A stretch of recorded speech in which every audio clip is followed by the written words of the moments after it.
Chapter 982. This was a prime-time slot with the highest ratings. Along with Gu Xingze and Yun Shishir were Lu Jingtian, Li Jiuxian, and Yang Miqinzhou picked out a gown for Yun Shishir.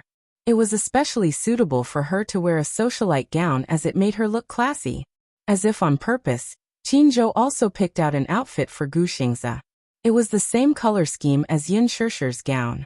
When Yun Shishir rushed to the waiting room and saw Gu Xingze's outfit, she blushed. This was clearly a couple's outfit, right? What a pair! Qinzhou exclaimed in admiration. Yun Shishir frowned.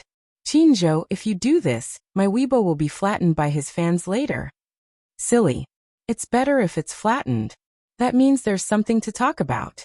Celebrities are most afraid of not having anything to talk about. How could she protest? Not long after this hype was launched, her Weibo was already besieged by Gu Xingze's army of fans. It would be a wonder if she would not be flattened once this show was broadcasted. Can't you just not watch it? Qinzhou laughed. I'm afraid that someone will send me razor blades, Yun Shishir replied truthfully. Qinzhou. In fact, she had already received several threatening letters. That was why she was still fearful.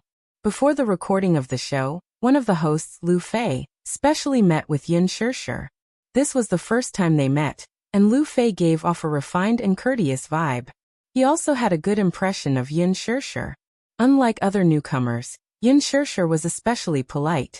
It was the kind of courtesy and respect that came from the bottom of her heart. At first glance, he felt that this young lady was not bad. He had seen the trailer of the movie, but when he saw Yun Shishir in person, she seemed to be more classy than when she was in front of the camera. He had a simple conversation with Yun Shishir. After going through their lines, he said a few more words of concern and left. The program began recording and broadcasting. Because it was a live broadcast, there was no room for any mistakes. The director of the program specially went through the script with Yun Shishir before she went on stage and repeatedly warned her. This is a live broadcast. Try not to make any mistakes. In a live broadcast, any mistakes can't be edited out. The recording began. After Yun Shishir and Gu Xingze went on stage, Lu Fei mainly focused on the topic of the green apple. Everything went smoothly. Then the host and the guests were divided into two teams and played a small game to test the actors' tacit understanding. A guessing game. One person received the taika and was responsible for performing the words displayed on the question in the form of gestures, while the other person was responsible for guessing the answer. Within 60 seconds, Gu Xingze and Yun Shishir obtained the highest score in the competition. Lu Fei smiled and praised from the side. Xingze and Shishir have a great tacit understanding. They got 8 out of 10 questions right. I couldn't even guess a few questions, but Shishir guessed them right away. Their tacit understanding is enviable. The director gestured off stage and the audience immediately cheered to add to the atmosphere. Yun Shishir looked at Gu Xingze shyly and smiled shyly. She thought to herself, it's because I memorized the answers before going on stage. In the beginning, when she watched the program, she felt that most of the games in the program were quite interesting, and there were often funny segments. In the end, they were all scripted. From the big questions to the management of every expression, there was a script. Chapter 983. Oh.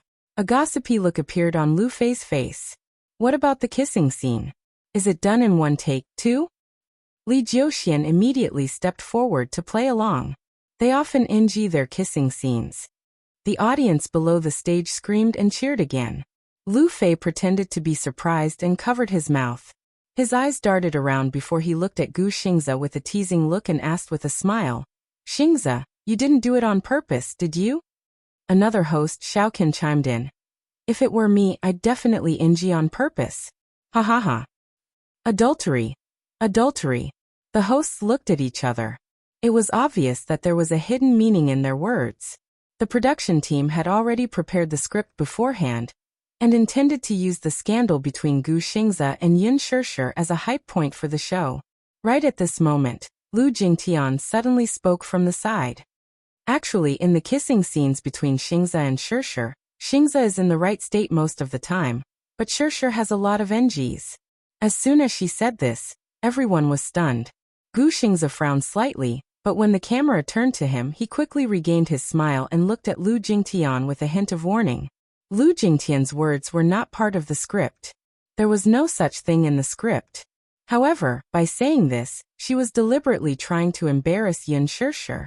From the start, the production team intended to create a couple between Gu Xingze and Yun Shirshir. The script was also for Gu Xingze to seduce Yun Shirshir. Lu Jingtian's words implied that Yun Shirshir had deliberately NG'd during the kissing scene, and that she was deliberately trying to defame her. If this sentence was not connected well, one could imagine what kind of news the media would create the next day. Yun Shirshir deliberately NG'd, shamelessly, was suspected of seducing Gu Xingze. In this way, Yun Shirshir's status would be lowered. Generally speaking, when it came to creating hype for a couple, the female celebrities were usually more reserved. Lu Fei broke out in a cold sweat, but his quick reflexes allowed him to quickly answer her question. Shirshir purposely made NGs during filming? Oh, you're really something. Everyone turned to look at Yun Shirshir to see her reaction to this. Below the stage, Mushi was worried for her. Yun Shirshir quickly reacted. She pursed her lips and said shyly, "Because filming with Xingze is too stressful." Pressure? Yes. It's because he's too handsome. When he stands in front of me, it feels a little surreal. That's why I sometimes get distracted. Yun Shirshir covered her mouth and looked a little nervous. Besides, Xingze is more handsome in real life than on TV. When he stands in front of me, he has a very special aura. I'm afraid that I won't be able to act well, but the more I think about it, the more pressure I feel. She tactfully took over the topic. Only then did Mu Shi heave a sigh of relief. Standing at the side, Qin Zhou's expression softened a little as his eyes revealed his approval. Lu Fei also said, "The Green Apple is Shirshir's debut film. In this movie, Shirshir contributed her first on-screen kiss. I heard from director Lin that Shirshir is a very talented actress. This movie may just be a starting point. I'm also looking forward to Shirshir contributing more outstanding works to us in the future." Applause came from below the stage. Chapter 984. Lu Jingtian continued. I remember there's a scene that the director wasn't satisfied with despite repeated takes. Lu Fei then sternly said, "The director is very strict about the film industry. He's especially strict when it comes to filming. I heard that he has a bad temper when he's working." Xiaoqin added, "The director has always had high standards for movies and strives for perfection. I think this attitude is very rare." The topic returned to the main topic. However, it was unknown whether it was intentional or not, but Lu Fei seemed to have neglected Lu Jingtian and downplayed her existence. He skipped the few topics in the script that revolved around Lu Jingtian. Lu Jingtian was especially indignant. She tried several times to bring the topic to her, but she failed. She was just like a clown trying her best to make her presence known. Lu Jingtian's manager was furious after the show ended, but given her status, he dared not voice out his anger. Lu Jingtian was also very annoyed. She had blurted out those words without much thought. While she hated herself for being unable to keep her cool, she also hated Yun Shirshir for being so tactful in responding to her sharp provocation. Qin Zhou walked up to Yun Shirshir and praised, "Shirshir, you did well today. Isn't that all thanks to Mr. Qin's guidance?" Yun Shirshir complimented with a smile. "Lass, you have a glib tongue." Despite his words, his ears were very pleased. After the show was broadcast, it naturally caused a sensation. However, the topic did not revolve around the accident in the show. Instead, the audience's discussion revolved around Lu Jingtian and Yun Shirshir. On Weibo, the topic, Lu Jingtian ostracizing Yun Shirshir, jumped to the top of the search list. The production team was also very dissatisfied with Lu Jingtian's behavior of not following the script. During the replay, they deliberately exposed her ugly side. Many fans were talking about how, on the show, Lu Jingtian would intentionally or unintentionally ostracize Yun Shirshir and lead unfavorable topics to Yun Shirshir. She seemed to be very scheming. This was different from the innocent image that Lu Jingtian portrayed in front of the camera. Lu Jingtian's sharp tongue was instantly exposed on this show. Yun Shirshir's fans even went to Lu Jingtian's Weibo to criticize her for being scheming, and deliberately ostracizing the newcomer by making things difficult for Yin Shirshir. Lu Jingtian's fans on Weibo dropped by tens of thousands overnight. She didn't have many fans to begin with, and they were all zombie fans. However, all of them were genuine fans. Lu Jingtian was livid. She originally wanted to embarrass Yin Shirshir on the show, but she did not expect to suffer a double loss. In fact, she was so jealous because her team wanted to be a couple with Gu Xingze. Gu Xingze refused. However, when it came to Yin Shirshir, she actually agreed. It would be strange if she wasn't angry. Why did Gu Xingze give such good resources to Yin Shirshir? If all of Yin Shirshir's resources were given to her, she would definitely be more popular than Yin Shirshir. How could Lu Jingtian not be furious? Of course, this was all in the future. On this day, Qin Zhou arranged to meet Yin Shirshir at the company. When Yin Shirshir arrived at the company, Qin Zhou had just finished a call. His expression was a little serious, but there was a hint of excitement and ambition in his eyes. Chapter 985. Yin Shirshir raised her eyebrows, clearly surprised by his cautious attitude. What's the matter? Just ask. Qin Zhou pursed his lips, hesitating whether he should ask or not. He tapped his fingertips on the table a few times and said, Maybe this question is a little presumptuous, but I still want to know more. Please don't take offense. He paused for a moment, and went straight to the point. I want to know, what's your relationship with young Master Mu? Yin Shirshir was stunned. Why do you ask? Because I feel that young Master Mu treats you differently, Qin Zhou said honestly as he fiddled with the thumb ring on his finger. He was indeed different. At least in Qin Zhou's impression, Mu Yaja was a heartless man. Why did he have such an impression? Back when Huanyu was acquired by Disheng, in order to curry favor with this rich and powerful boss, and to obtain more golden resources for their artistes, many top managers had secretly sent him a list of artistes and organized it into a roster. It was a common thing to give away women in the vanity market. Whenever Mu Yaja personally picked someone, it meant that she would have more opportunities to rise up the ranks. However, it was said that after Mu Yaja saw the list, he threw it aside and no longer asked about it. He had never had a woman by his side. He was a typical example of walking through a field of flowers, but not a single leaf touched him. He was clearly in charge of a huge entertainment empire, but he had never had the slightest intimate relationship with any woman in the circle. Yin Shirshir was the first and only one. He had also asked around about Yin Shirshir's position in Mu Yaja's heart. However, no one in the company knew. They only knew that Yin Shirshir seemed to be a little special. They could not explain why she was special. Yin Shirshir pondered for a moment. She did not know why Qin Zhou asked that. However, since he asked, she answered honestly, lovers. Qin Zhou narrowed his eyes. I heard that you have a child? How did you know? Yin Shirshir was slightly surprised. How am I going to survive if I can't even find out the background of the artists under me? Qin Zhou was a little dissatisfied with her belittling. He knocked on the table and asked, Is this child young Master Mu's? Yin Shirshir gritted her teeth and said, Yes. I heard that a mysterious girl gave birth to a child for the Mu family 7 years ago.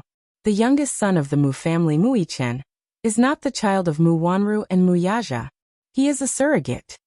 After Qin Zhou finished speaking, he paused for a moment and looked at her meaningfully. Yin Shirshir looked a little embarrassed, but she couldn't help but sigh in her heart. Everyone who was involved in the matter of surrogacy for the Mu family was very tight-lipped. How did he find out? Yin Shirshir sighed and said, Actually, there were 2 children at that time. The older one was taken away when he was born, and the younger one was not breathing when he was born. Later, the child was saved after the emergency treatment. My father pulled some strings to hide it from the Mu family. Qin Zhou suddenly understood. In that case, you can rely on your children to rise in status and marry into a rich family. Rich and powerful families value inheritance. You have 2 children by your side. That's a great asset. Yin Shirshir looked indifferent. I don't want to. You don't want to? Qin Zhou was a little surprised. Why not? Yin Shirshir fell silent. Chapter 986. One had to know that in this industry, it was an abyss of suffering. If it were any other woman, she would definitely try her best to get into a rich family. After all, Rich families valued a woman's innocence more. Yin Shirshir narrowed her eyes slightly and took a deep breath. Qin Zhou's question was very straightforward and even a little prickly. Therefore, she couldn't help but feel a little embarrassed. However, she understood that Qin Zhou didn't mean any harm by asking this question. He didn't mean to make things difficult for her, nor did he want to hurt her. He just wanted to know her relationship with Muyaja. He was her manager, so he had the obligation and responsibility to investigate her background thoroughly. She didn't want to hide anything from him. She looked up and looked straight at him with her clear eyes. She said calmly, "I don't like the feeling of living under someone else's roof." When Qin Zhou received this answer that was both surprising and not too surprising, his face was a little stunned. However, these words were very much like her style. Yin Shirshir said calmly, "Glory, splendor, wealth, fame, and benefits. Who doesn't chase after them like a flock of ducks? But if a person lives in this world and has to rely on a man to live, then how can they protect their dignity? I don't want to live like this." Qin Zhou smiled happily. He obviously appreciated her answer. "Very good. I really like your strong personality." He suddenly leaned forward slightly, his eyes like torches. "Do you know my ambition?" he asked. He lowered his voice and his voice was as deep as a magnet. Yin Shirshir shook her head. With a smile, he leaned back in his chair and said unhurriedly, "In these 10 years, I've conquered half of Guxing's empire. But I want to use my ambition on you. Are you willing to cooperate with me?" "Of course I am. Before this, I want you to be clear. I don't care if the entertainment industry is a tiger's den or a big vat. I want you to know that this is an industry where the strong prey on the weak. The weak have no dignity. Since you've stepped into this industry, I want you to do your best and not be a dabbler. I don't like the attitude of a dabbler." After Qin Zhou finished speaking, he took out a script from the side and handed it to her. Yin Shirshir raised her eyebrows and took the book. She saw that it was a very thick script. It was very thick, at least twice as thick as the script of the green apple. Flipping to the first page, there were black words on a white background. This drama was a palace drama that had recently been preparing for casting. The title was tentatively set as Lethal Beauty. It was also adapted from a best-selling masterpiece and was a popular IP. His novels alone had sold 3 million copies and were sold overseas. 3 million copies. What did that mean? If a physical book could sell more than 30,000 copies, it would be able to enter the best-selling list. 5 years after the novel was released, it sold 3 million copies, which proved that the novel had a considerable fan base. It was said that the copyright alone was sold for a sky-high price of 10 million. This was unprecedented and had set a new record for IP copyright fees. What was even more shocking was that they had only bought the copyright of the novel, and had not even confirmed the actors. Yet, all the major TV channels and networks were scrambling for the broadcasting rights. A certain satellite TV channel had even offered 800 million in copyright fees. There's good news and bad news. Which one do you want to hear first?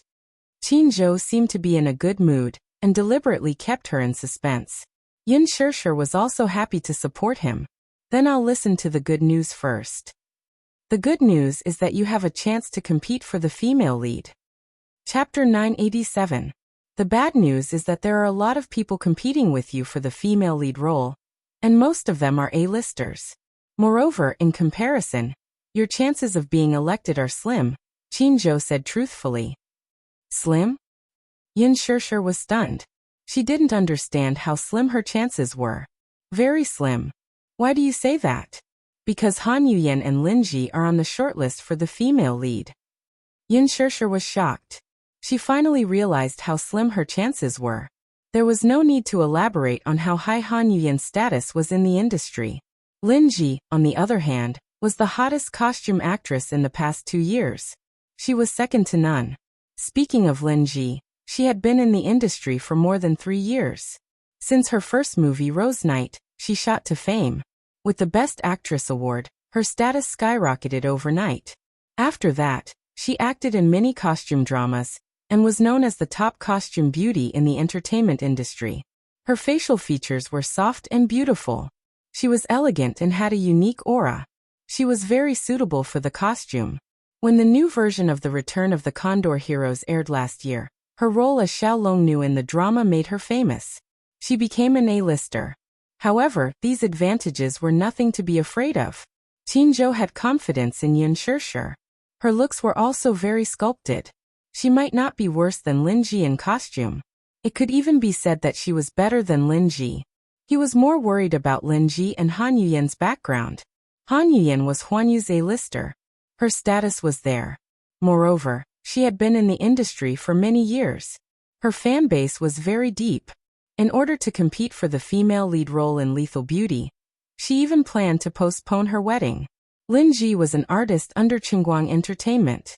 Although she had only been in the industry for a few years and didn't have a strong foundation, she had a strong background. However, Han Yuyan's background was more powerful than Lin Ji's. The problem was that the copyright of Lethal Beauty was bought by Qinguang Entertainment first. Since Qinguang Entertainment had spent a lot of money to buy the copyright, they naturally wanted to promote their artists.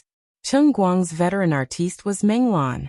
However, ever since Meng Lan married into a rich family, she had been in a semi-retired state. Very quickly she fell from the top artiste altar. Therefore, Cheng Guang was determined to make Lin Ji the second Han Yuyan. Just from the amount of resources Cheng Guang had spent on Lin Ji in the past 2 years, one could see it. She was trying to make Lin Ji the new big sister of Orange Light. Since Qinguang Entertainment had bought the rights to the drama, Qin Zhou guessed that they had already decided on the female lead. It was very likely that Lin Ji would play the role. The current film and television industry was different from the past. In the past, the choice of actors was mostly in the hands of the director. But now, in most cases, the investors had the final say in the selection of actors and actresses, and the director had no right to interfere. Unless it was a director with funding or a very famous gold medal director, such as Lin Fengtian. Not every director was so lucky to have the right to choose the male and female lead in their hearts. More often than not, the investors would arrange for people to join the cast. Even if there were no characters, they would create a character and insert it into the cast. Chapter 988. The director of Lethal Beauty was Gu Xiaoyang, an experienced director in the film industry. During the preparation stage, other than the few connections the investors had placed in the team, he had sent a group of messages to the few female leads he had in mind. Alas, Yun Shirshir was not among the 5 names listed. As a newcomer, her movie had not yet been released, so Gu Xiaoyang did not have a deep impression of her. He only knew that this newcomer had good potential, but she was not special enough for him to personally invite her. Among the 5, Lin Ji was one, and Han Yuyan was the other. Out of the 5 female stars, 4 of them were under Huan Yu. As an entertainment empire, Huan Yu had many big names under its banner, and the flowers were flourishing and blooming. 3 of the 4 top female stars in the film industry were from Huan Yu, which showed Huan Yu's influence. Inviting Huan Yu's artists to be the female lead candidate was tacitly approved by Qinguang Entertainment as the investor. On the surface, it seemed very selfless, but when Ji Lin heard the news, he was furious. Was this a blatant attempt to win fans? First, they used Huan Yu's artists to hype up the show. Then, when it came to the final selection, they would choose their own artists. Not only did they hype up the show, but they could also use Huan Yu's A-list female stars to hype up their artists. Wasn't this killing 2 birds with 1 stone? Qinguang's method was quite scheming. But so what if they knew it was a blatant attempt to win fans? A show was a good one. Even if the chances were slim, they had to seize every opportunity. When Qin Zhou found out that the show was about to be filmed, he immediately asked Gu Xiaoyang to meet him. He threw him an olive branch and went straight to the point, recommending Yun Shirshir. Qin Zhou had a lot of connections in the industry and had a good relationship with Gu Xiaoyang. Because he had spoken, Gu Xiaoyang gave Yun Shirshir the opportunity to audition. Even if it was just an audition, the chances were slim, but it was still not easy to come by. As for whether she could be chosen, Qin Zhou did not have much confidence. He even guessed that the show was tailor-made to promote Lin Ji. After listening to his detailed analysis, Yun Shirshir was a little disappointed. I think it's more than slim. It's impossible. Lin Ji is an artist from Qinguang. How could Qinguang choose an artist from Huan Yu as the female lead? That's a big blow to your morale? Qin Zhou smiled playfully and cast a sidelong glance at her. Sure, pick up your fighting spirit. The chances are slim, but it's not hopeless. I'm a bit curious. What are you curious about? Yin Sure asked. Since this drama is a popular IP, why didn't Huan Yu buy the adaptation rights of this novel? Sure, some things are not as simple as you think. The benefits involved were very deep.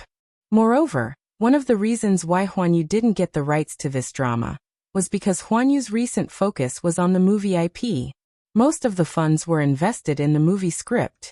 Recently, Huan Yu bought a Tomb Raiding IP and is about to start filming. Originally, I wanted to arrange for you to join the cast, but after weighing the pros and cons, I decided to let you audition for Lethal Beauty. Qin Zhou also carefully read the Tomb Raiding script. This drama was based on the famous tomb raiding novel, Strange Tomb. The theme of tomb raiding was very popular. Chapter 989. Lethal Beauty, on the other hand, was different. The script for Lethal Beauty was more or less completed. It had been changed into a 90-episode-long series. The schedule had also been finalized. It would be aired during the summer prime time. Lethal Beauty's influence was far greater than Creepy Tomb's.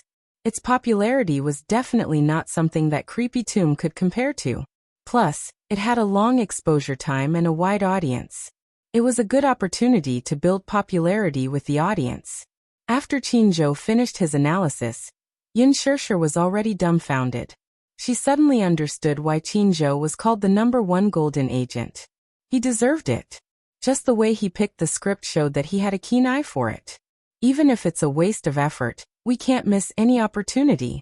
What if your audition results amaze Gu Xiaoyang? Who knows, he might choose you. You have to know that Gu Xiaoyang is a famous director with 2 high ratings. He has a lot of power. Okay, I'll try. Yin Sure took the script from him. Actually, Qin Zhou suddenly frowned. He wanted to say something but stopped. Actually what? Nothing. Qin Zhou shook his head and smiled faintly. He did not say anything. He originally wanted to say, actually it's just a female lead. If we can get Mu Yaja to help us, it won't be a problem. But with Sure's personality, she might not be willing. She was strong-willed. She must want to get the role with her own abilities. Yin Sure smiled. Qin Zhou, don't worry. I'll do my best. I won't let your efforts go to waste. Qin Zhou smiled. When she got home, she began to study the script carefully. She finished reading it overnight. It was a rare and good script. In fact, palace dramas had always been a popular theme for TV dramas. In the past 10 years, 5 of the top 10 palace dramas had made it to the top of the top 10. Palace dramas had a very large audience. If the reputation and ratings were good, as the female lead, she would definitely win the hearts of the audience. The main storyline of the script mainly told the story of Qin Chang'e, the daughter of a concubine in the prime minister's residence, assisting the prince to ascend to the throne. She was given the title of empress, but in the end, she was betrayed and ended up in the cold palace. She suffered humiliation and died with hatred. After death, she was reborn 20 years ago. She took revenge domineeringly and finally reaped happiness. The characters were distinct, and the plot was intertwined. The theme was political intrigue and palace strife, which was fascinating. Yin Sure was certain that if this drama was well made, it would definitely become a new milestone in palace drama. It was a good script. Yin Sure sighed again in her heart.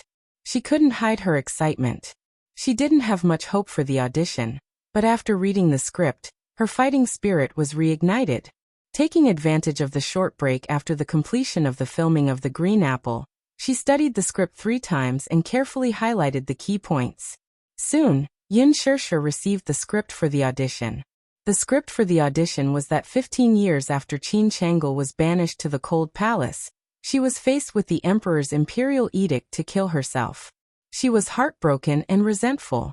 Using this as the script for the audition was a great test of the actor's tension and knowledge of the lines.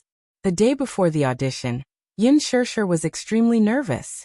She tossed and turned in bed, unable to fall asleep. She felt very regretful when she thought that this script might already have a female lead. She really wanted to get the chance to play the female lead.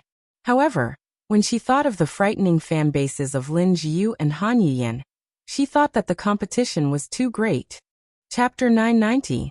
On the day of the audition, Yin Shirshir woke up early and rushed to the audition venue after she was done with her preparations. She was in the second group, and was in the same batch as Lin Ji. However, the latter was the first and she was the last. As for Han Yuyan, she was in the first group.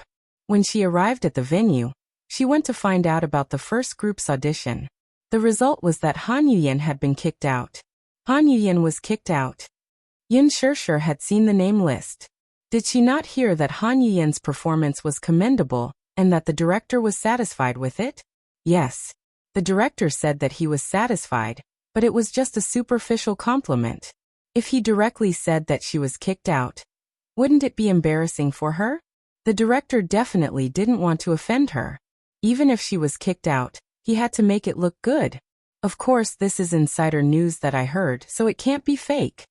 Yin Shirshir trusted her assistant's efficiency, but it was indeed a little surprising that Han Yuyan was eliminated in the first round. Why was she eliminated? Her assistant answered, "She looks old." After all, her age is obvious.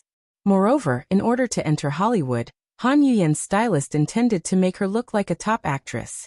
Hence, the director felt that she was too old and didn't have the feeling he wanted. Yin Shirshir pouted.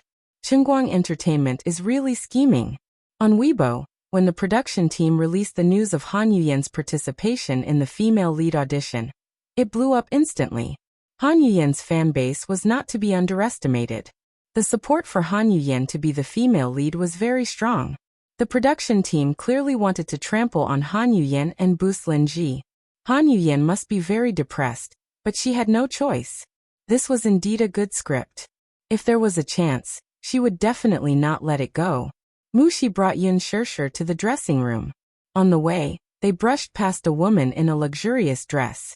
Yin Shirshir glanced back, but did not pay much attention to her. Hence, she followed her assistant to the dressing room.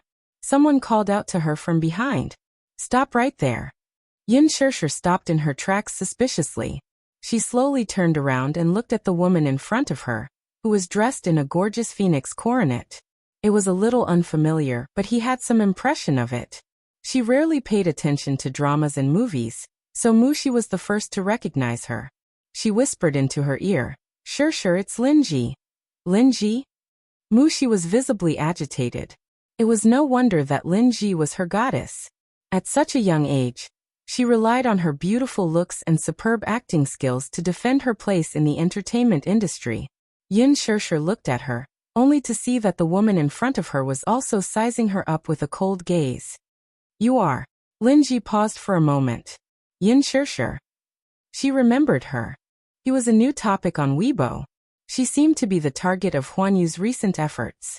Yin Shirshir had just debuted, and Huan Yu had already poured resources into her. Most of them were gold resources. Yin Shirshir nodded politely. "Hello." Compared to her, Yin Shirshir's attitude seemed a little more arrogant. "Are you here for the audition too?" Mushi keenly sensed the hostility in her eyes, and suddenly felt a little uncomfortable. She had seen the interviews, and the media was full of praises for her character.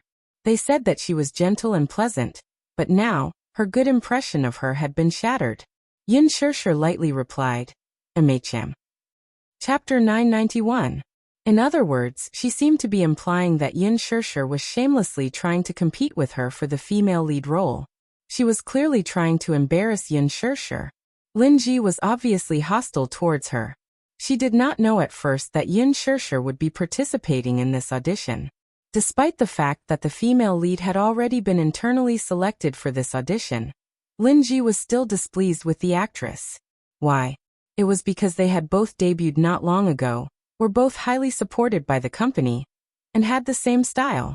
Huan Yu had used Yin Shirshir's popularity to hype her up since her debut.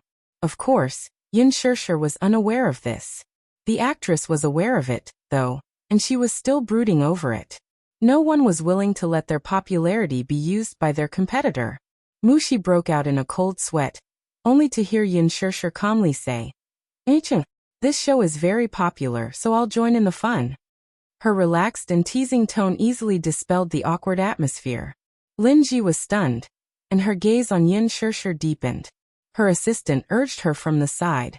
It was almost her turn for the audition. Lin Ji snorted, then turned around and left. Mushi's lips twitched. I've decided not to be a fan anymore. Ha! She fumed. That actress is so arrogant. She even deliberately made things difficult for you. I'm so angry. Alright, don't be angry. Sure, you must work hard and get the female lead role. Let's see if she still dares to look down on you. Yin Shirshir, however, was honest. I don't think I have a chance. Mushi was stunned. Are you that unconfident? I was still hopeful that the audition would be a success, but judging from her tone earlier, it seems that she's really the female lead, Yin Shirshir said. Then, are we still participating in the audition? Of course. Why not? Qinzhou fought for this role for me, so how can I let him down? Even if I can't get the female lead role, I can at least make myself known. Yin Shirshir said optimistically. Get acquainted. Puffed. Mushi was tickled by her optimistic side. When she entered the dressing room, the stylist's attitude became much colder when he heard that she was an artist from Huanyu. He casually threw her a set of white clothes and left. Yin Shirshir opened the plain white dress.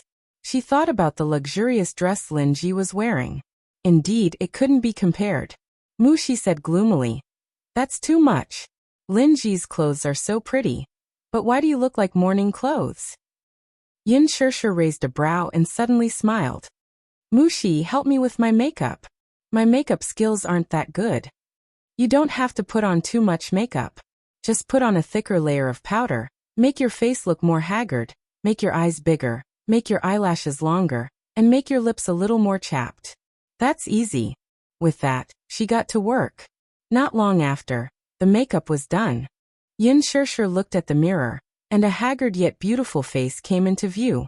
Since the audition script was a cold palace drama, the makeup could not be too gorgeous and should look more haggard. She was the last in the second group. Youngmi suddenly walked in, and was surprised to see Yin Shirshir there. She was even more surprised to see her in a white shirt and haggard makeup. Shirshir, are you here for the audition too? Yin Shirshir smiled when she saw her. Yes. Chapter 992. Yin Shirshir explained. The audition script is a scene in the cold palace, so, cold palace. She raised a brow suspiciously. Shirshir, did you get the wrong script? What? The audition isn't a scene in the cold palace. You must have gotten it wrong. She told her the truth. Yin Shirshir, however, was stunned. Wrong. How could it be wrong? This script was given to her by Qinzhou. Alarmed, Mushi quickly called the manager to verify the situation. He, however, said, the script is from Qingguang Entertainment. Why? Is it wrong? Mushi replied. I just asked around. The first group's audition seems to be for the female lead's conferment. It seems that someone cheated. He gritted his teeth and said in a low voice, Qingguang Entertainment purposely gave me a wrong script. What should we do then?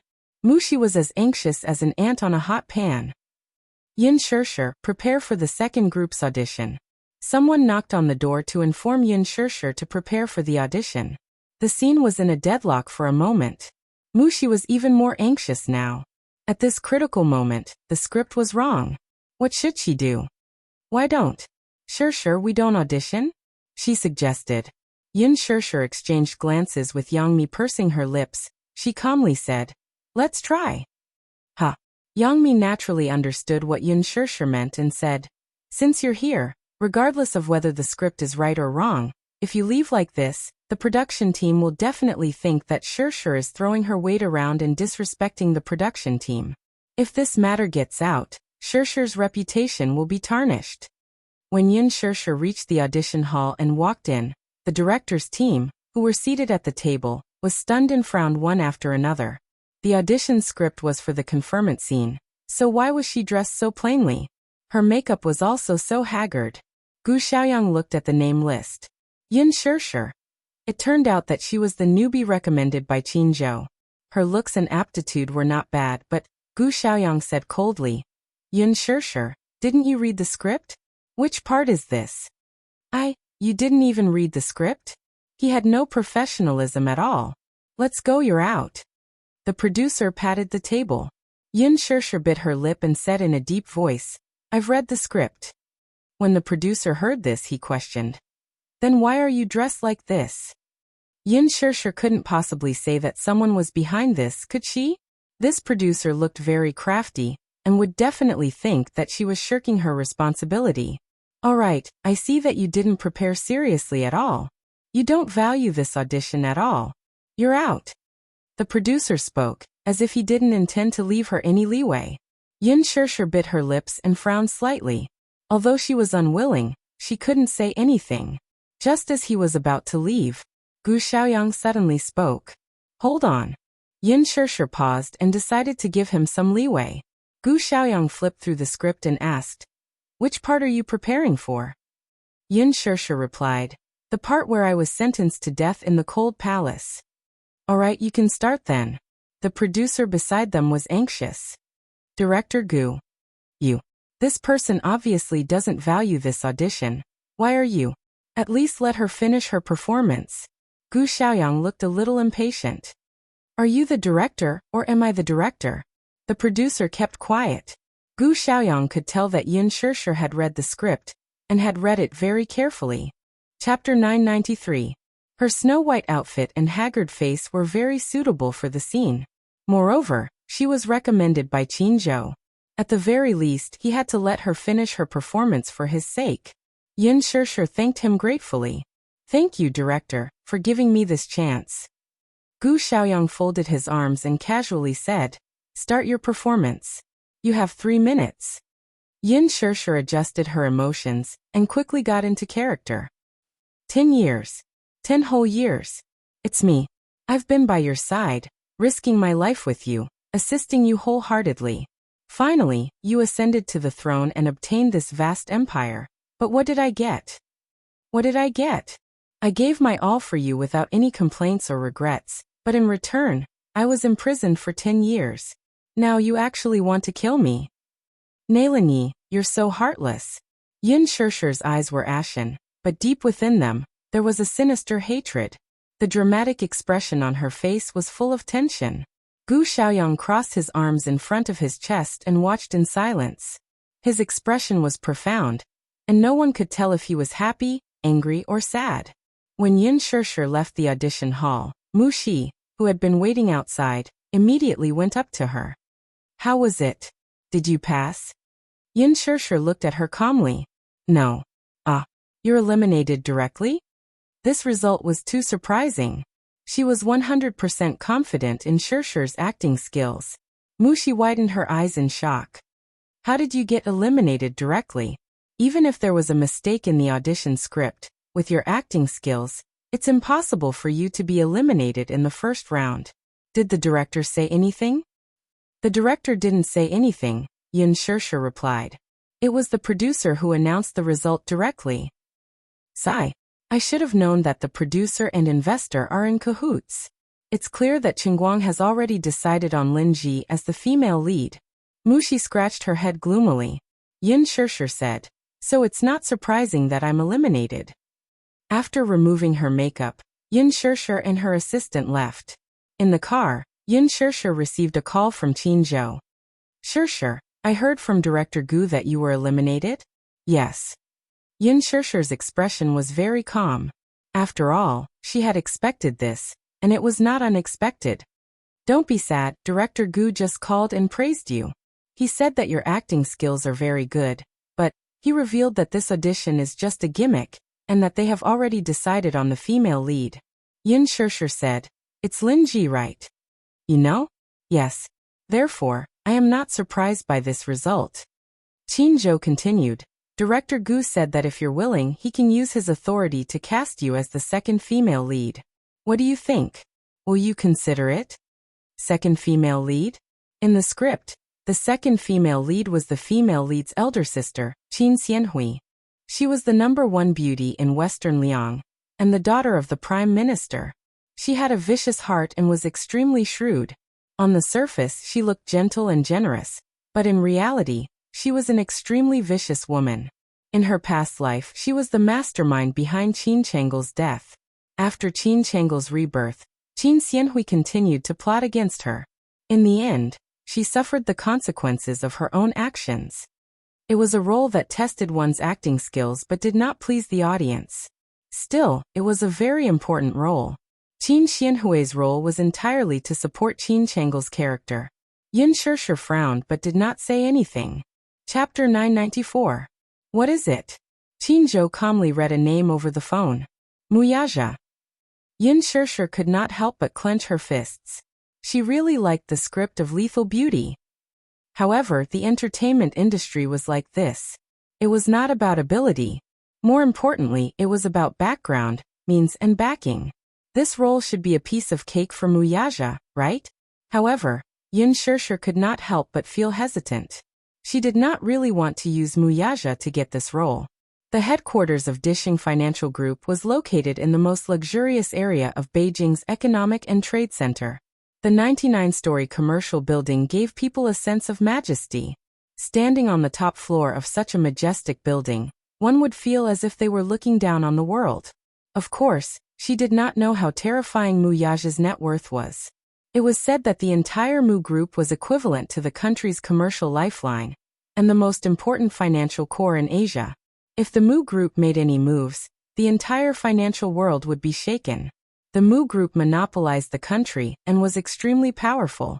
Both the legal and illegal sides of the world occupied the vast territory. Muyaja held the power of life and death in the Mu Group. In the future, he would definitely become the owner of this highly anticipated business empire. In the luxurious office, Muyaja held the phone and leaned elegantly against the back of the chair. One of his hands was tapping on the table absent-mindedly. His long and narrow eyes were half-closed. A deep and powerful voice came from the other end of the phone. It sounded a little angry. Yesterday, old Master Song called me and said that as an elder, you did not know what you were doing. He actually made his granddaughter suffer because of an actress of unknown origin. I don't care who that woman is. The Song family is the most important chess piece in your journey to becoming the head of the family. If you have the Song family's help, your position as the head of the Mu family will be even more secure. Muyaja's eyes were tinged with a trace of coldness, but his mellow voice was as cold as ice. Second uncle, don't interfere in this matter. I know what I'm doing. On the other end of the phone, the man's voice suddenly became gloomy. It's not that second uncle didn't tell you, but now that the Mu family is in trouble, you can't take any risks. You know, you're just the heir now. You haven't grasped the real power of the Mu Jia. I've always thought that you're smart and would never make a mistake. But don't you think you've handled this matter inappropriately? Of course, the Song family's old man may be exaggerating, but given Song Inya's status, I don't believe that he would be bewitched by a woman and offend the Song family. Muyaja lifted his sexy lips, his voice cold and full of sarcasm. Since when did I, Muyaja, need to rely on the Song family to strengthen my position? Since I can sit in this position, I can continue to sit in it steadily. The man suddenly fell silent and did not make a sound. Muyaja chuckled. Second uncle, your and Grandpa's era is over. It's my era now. The man sighed and said indignantly, it's up to you. Don't disappoint second uncle though. Second uncle still believes in your ability. Handle this matter well. I know what I'm doing. Chapter 995. Even the faint breathing and whispering outside the door could be easily heard. He raised his eyes and looked at the door, saying coldly, come in. As his voice fell, the person outside the door seemed to hesitate for a long time. After hesitating for a long time, he pushed the door open. Yin Shirshir strode in. The moment she stepped into the office, she could feel the strange heavy atmosphere. This office was shockingly huge. It was more than 100 square meters. The decoration was simple yet luxurious, but standing in it, one could easily feel an invisible pressure. Even their breathing could not help but be suppressed. Yin Shirshir looked at the man sitting at the desk. At this moment, he was elegantly supporting his chin with one hand as he stared straight at her. His eyes were no longer as gentle as they were in the morning. They were so deep and dark that one would not dare to look directly at them. His expression was as cold as ice. His icy gaze swept past Yin Shirshir and Mu Shi, who were standing at the door. A strong aura swept over them. Mu Shi was intimidated by his gaze and broke out in a cold sweat. The emperor-like aura emanating from him made her feel timid. She could not help but hide behind Yin Shirshir. Chairman Mu. She had just opened her mouth when she saw his pair of eyes as dark and gloomy as a black fog. They were very deep, very dark and cold. She could not help but lower her head in shock, not daring to speak. Get out. I don't like to be disturbed when I'm working. Wuxia narrowed his eyes and knocked on the table. His cold gaze fell on Mushi. His tone was very calm, but it revealed a majestic aura that made one unable to look directly at him. Just a few words made Mushi break out in a cold sweat. Yin Shirshir said to her, "You can leave now." Mushi left the office. Wuxia's expression eased a little. "Why are you here?" Wuxia swept a glance at Yin Shirshir. However, at this moment he was clearly not in a good mood as his face was gloomy. He did not like to be disturbed when he was working. This was especially true when he had an argument with his second uncle earlier. He was in a very bad mood. "Am I disturbing you?" Seeing this, Yin Shirshir saw that the man was constantly emitting a low pressure. She probed, "Then should I go out too?" Wuxia suddenly raised his arrogant chin, and the corners of his lips curled up. "What are you doing here?" Different. The man in front of her was completely different from the Wuxia she knew. Sometimes, this man's aura was really domineering. At this moment, Wuxia was like a high and mighty emperor. Just one look from him was enough to make people feel fear. Wuxia looked at her deeply and suddenly said in a deep voice, "Come here." Yin Shirshir didn't dare to move. She had never seen such a cold and unfeeling side of this man. His expressionless face always made people feel that he was overly cold. Seeing that she still didn't move, Wuxia said, "Come here." Yin Shirshir was startled by this indifferent tone. She stood there in a daze, feeling a little helpless. She didn't dare to go over, afraid that he would swallow her whole. She hesitated for a moment, and then slowly walked to his side. The chair was turned around, and he pulled her into his embrace. She cried out in surprise as her waist was firmly held by him, and her whole body was locked in his embrace. Chapter 996. The man bent down and bit her earlobe. His long fingers pinched her chin, forcing her to look up at him. Wuxia's voice was low and charming. "What's with that look? It's as if I'm going to eat you alive." "Because you don't seem to be in a good mood." Wuxia closed his eyes slightly, and a trace of fatigue appeared on his face. "I'm a little tired." He had 3 video conferences in the morning, followed by a series of tedious affairs. It was inevitable that he felt a little frustrated. Yin Shirshir reached out and rubbed his temples. The moderate amount of strength was just enough to relieve his faintly tense nerves. "Are you feeling better?" she asked when she saw him frowning. "I'm feeling better." Wuxia opened his eyes, grabbed her chin, and kissed the corner of her lips. "Are you looking for me for something?" Yin Shirshir nodded. Suddenly, she shook her head. Wuxia laughed. He did not know what she wanted to say. "Is there anything?" Yin Shirshir did not mention that matter to him in the end. She wanted to get rid of him and get the role in Lethal Beauty for her. However, after thinking for a while, she did not say anything. She curled her lips and smiled. "It's nothing." "Why? I want to see you." "Can't I? Did I disturb you? Are you unhappy?" Wuxia scratched the bridge of her nose. "You can come whenever you want." After that, he bent down and kissed her lips.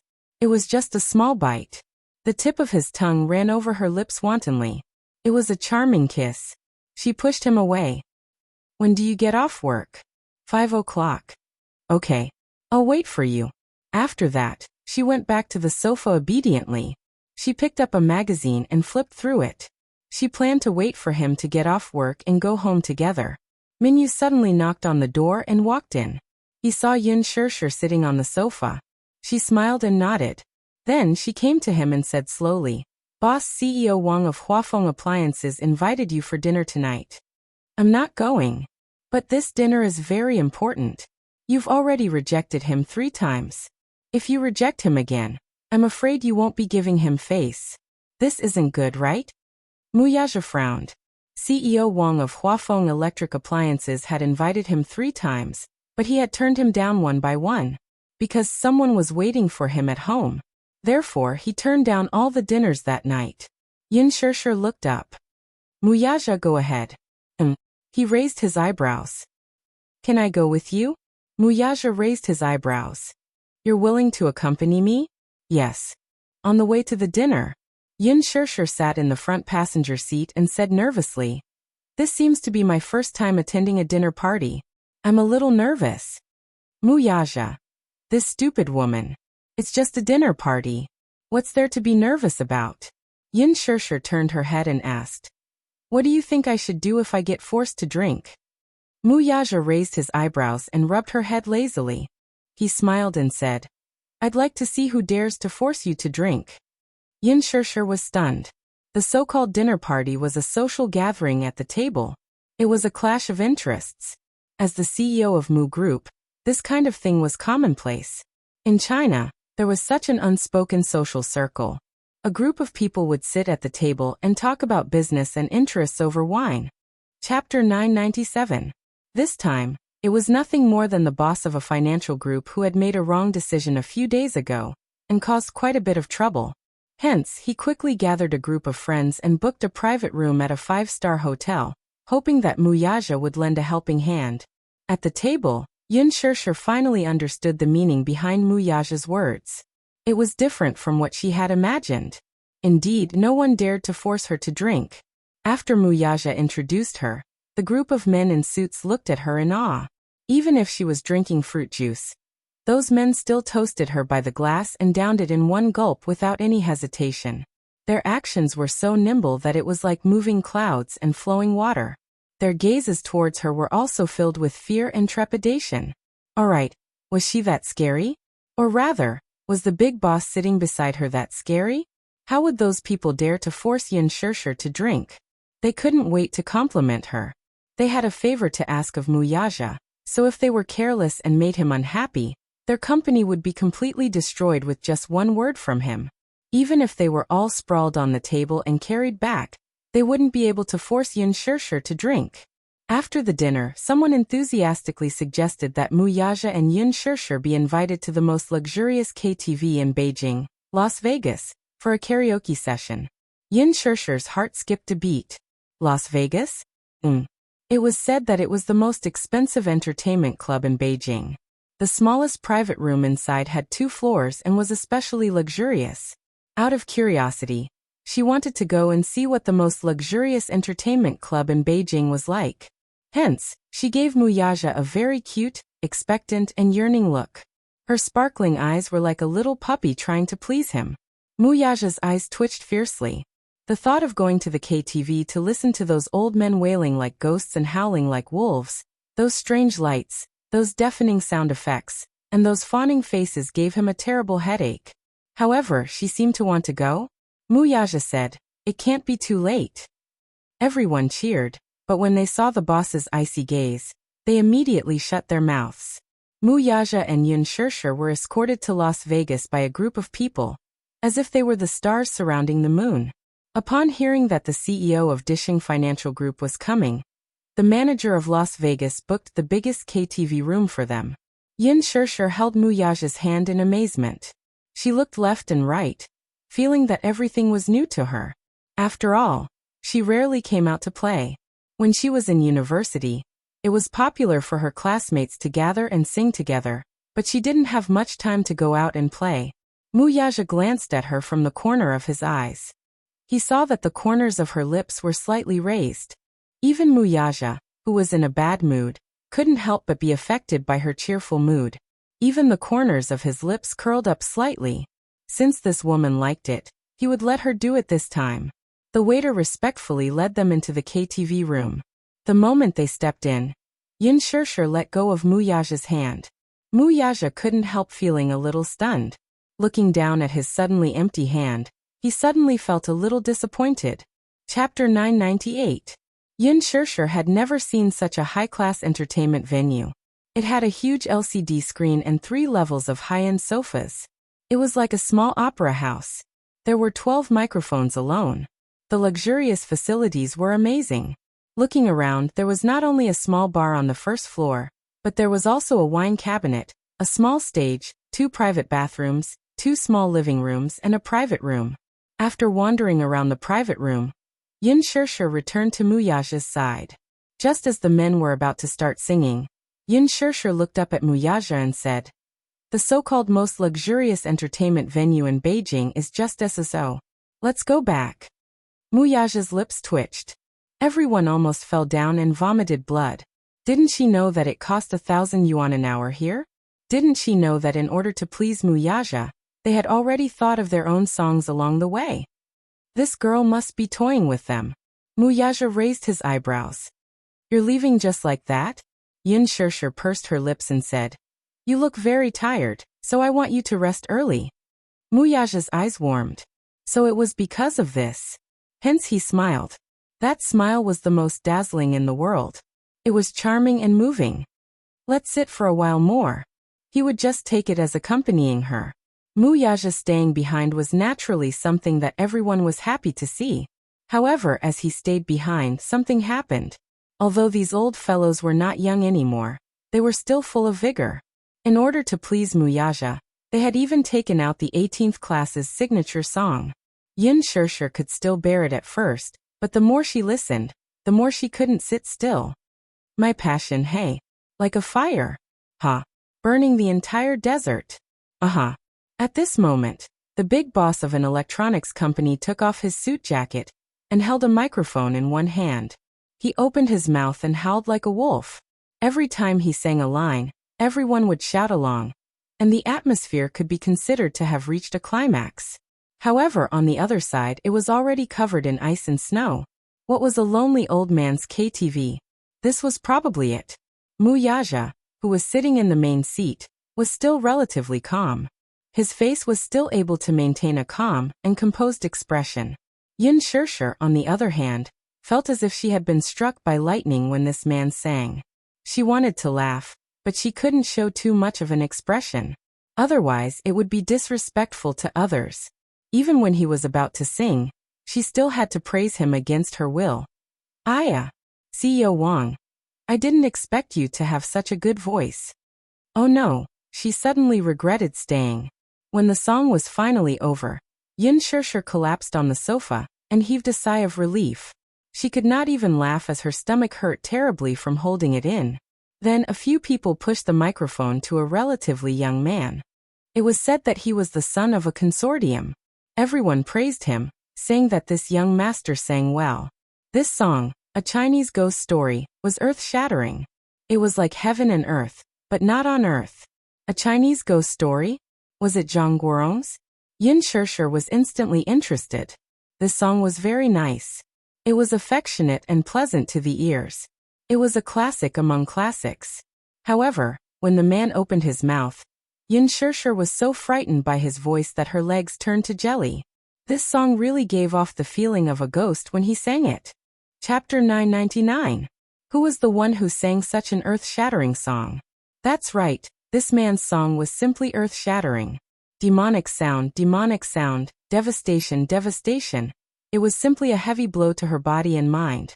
After he finished singing, Yin Shirshir clutched her chest with some internal injuries, but she still forced a smile and gave him a thumbs up. She sighed and said, "This song should only exist in the heavens. Admirable, really admirable." The man was a little embarrassed by her praise. He scratched his head and smiled embarrassedly. Thus, after sitting for half an hour, the demonic sound bombarded Yin Shirshir one after another. At first, she was a little unsettled, but gradually she became numb. "Miss Yin, aren't you going to sing a song for young Master Mu? Since you're here, show us what you can do." No one dared to ask Muyaja to sing, but this woman seemed easy to talk to, so they all encouraged her. Yin Shirshir pursed her lips and waved her hand. She smiled and said, "I'd better not sing." Muyaja suddenly smiled and said, "I want to hear it."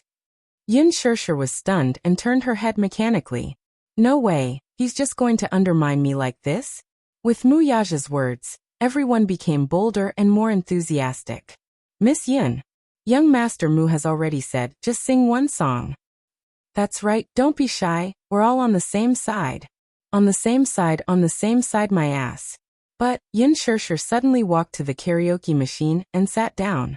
Since Muyaja wanted to hear it, then she would take care of it. She chose Mo Onewei's song, which was also Yin Shirshir's favorite and the most emotional song. The lyrics were very touching. There were many different versions of this song. She had heard Chi Chin sing it since she was young, but she preferred Mo Oneway's version. She picked up a clean microphone at the side.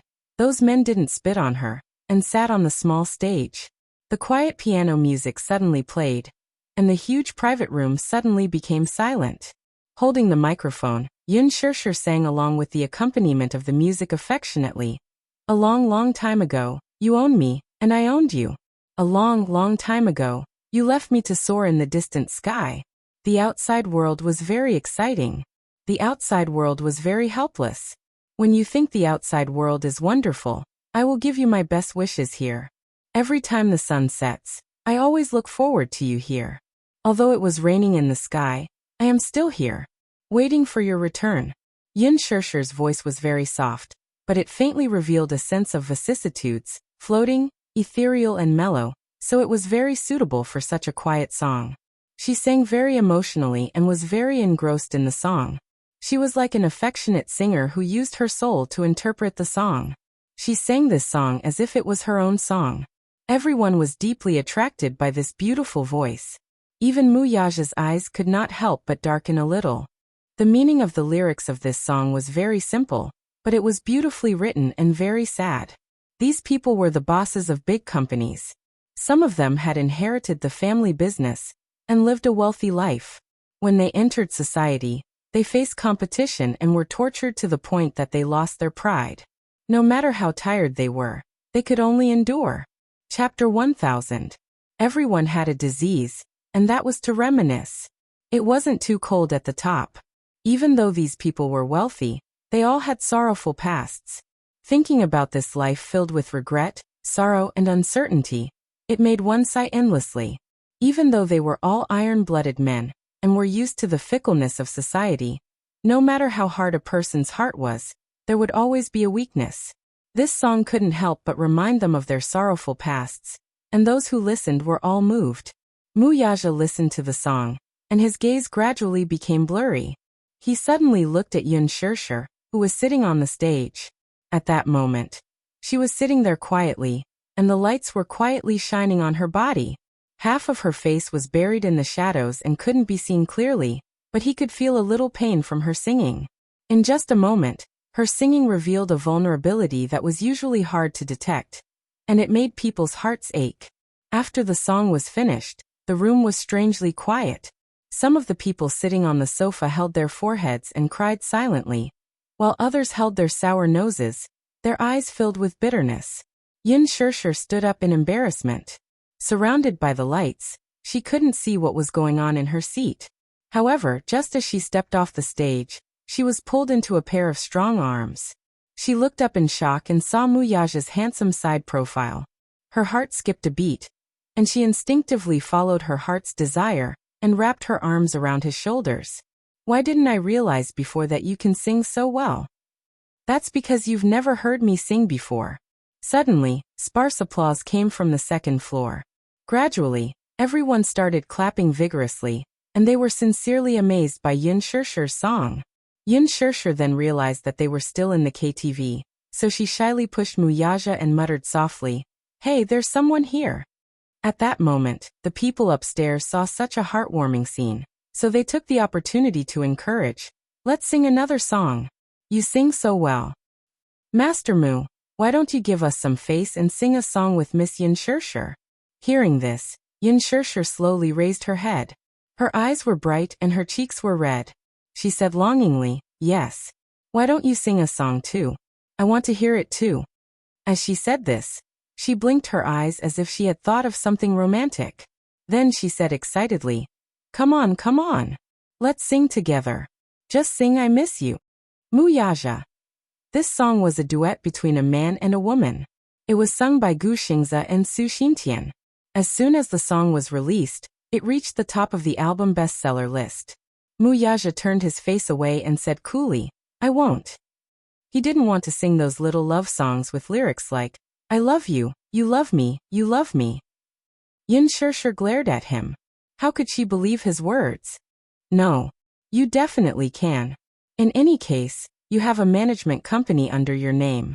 How can a person who manages artists not know how to sing? She even tried to goad him, but young Master Mu was dismissive of her little tricks. He glanced at her from the corner of his eyes and said firmly, "I won't sing." Yin Shirshir looked aggrieved and resentful, but Mu Yaja ignored her. Chapter 1001. Who's going to sing this song with me? Mu Yaja listened to the melodious music in a daze. He looked at the MV on the screen and raised his eyebrows in disbelief. This stupid woman dared to sing a love song with someone else in front of him? She was asking for death. Mu Yaja turned his head coldly. His pair of cold and terrifying eyes swept across the crowd. His expression seemed to say, "Who dares to take the microphone?" It was as if whoever dared to sing this song with Yin Shirshir would be crushed by the Mu group tomorrow morning. When the crowd saw his sharp and cold eyes, they thought of their own businesses and naturally did not dare to offend this man. How would they dare to care about Yin Shirshir? The young man who sang a Chinese ghost story was about to happily take Yin Shirshir's microphone when the man who was on good terms with him immediately tugged at his sleeve and signaled to Mu Yaja with his eyes. The latter looked in the direction of his gaze and saw a certain man staring at his hand expressionlessly. His gaze was as sharp as a sword. Oh my God, so scary. It was as if he wanted to kill someone. The man was shocked. His back was soaked in cold sweat and his forehead was full of black lines. He immediately withdrew his hand. Yin Shirshir looked at him in confusion. He simply looked down and pretended to be dead. She suddenly realized something and slowly turned her head around. She saw the man's frosty gaze, which was as cold as an iceberg. This man was too domineering, wasn't he? He didn't want to sing with her, and he didn't even give her the right to find a partner? He didn't want her to sing, but she insisted on singing. Thus, in a fit of pique, Yin Shirshir sat on the sofa and started singing along with the music. One moment, she sang the boy's part in a low voice, and the next, she sang the girl's part in a high-pitched voice. She sang this little love song aggressively and fiercely, making it sound like a revolutionary march. It was as if she was about to rush to the battlefield and kill everyone in the next moment. A good song, "I Miss You," was sung to "I Want to Chop You." This time, it was everyone's turn to be in a world of ice and snow. Mu Yaja was very satisfied. When she finished singing, he didn't forget to float a sentence. "You sang very badly." Yin Shirshir was so angry that she almost threw the microphone on the sofa. When they came out of the KTV, Yin Shirshir was still a little unhappy. Mu Yaja walked in front with large strides, and she followed behind him slowly. She was unwilling, and her eyes were filled with resentment, like a resentful woman in the palace. "You're not even willing to sing with me. Mu Yaja, you're the worst." Mu Yaja walked in front and heard Yin Shirshir grumbling bitterly. She seemed to be complaining and complaining at the same time.